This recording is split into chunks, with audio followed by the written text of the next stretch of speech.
Hey everyone, and welcome back to Workplace English Coach.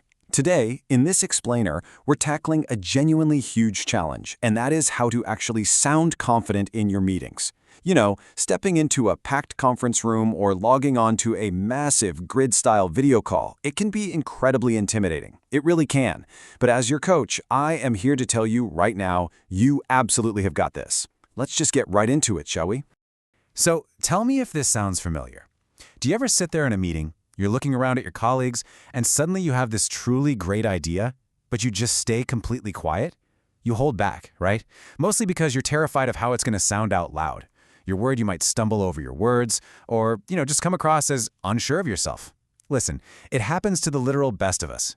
That fear, it is completely 100% normal. Okay, let's dive into this, because the most absolutely crucial mindset shift you can make right now is this. Confidence is a skill. Seriously, it is not just some magical personality trait that you're either born with or you aren't. In the professional world, people judge your confidence based on how you speak, not just the content of what you're actually saying. And honestly, that is great news. Why? Because it means you can learn it. You can literally train yourself to project authority just by choosing the right words. Today, we're going to walk through 4 incredibly simple techniques to help you do exactly that, even if your stomach is doing flip-flops. Right, let's look at technique number 1. We absolutely have to start strong, and that means doing one simple thing: skipping the apology entirely. We hear this mistake all the time, don't we?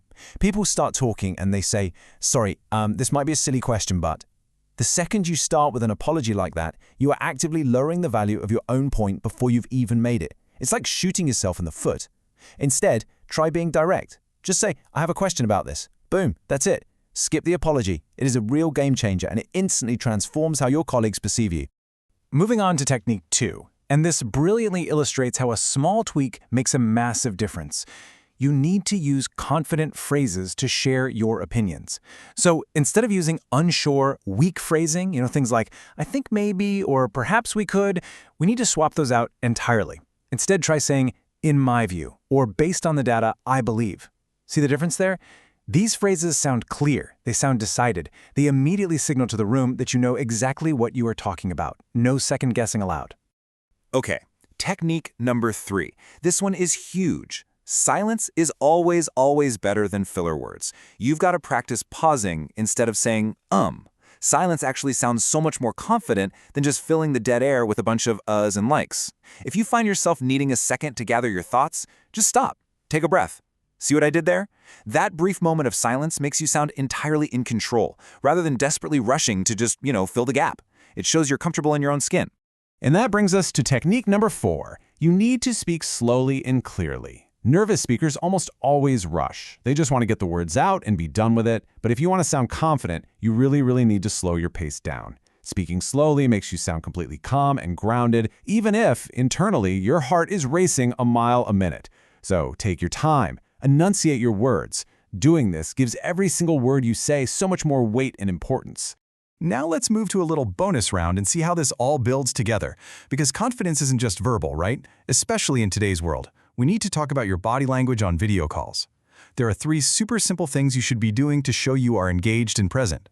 First up, sit up straight. I know it sounds basic, but good posture naturally radiates authority.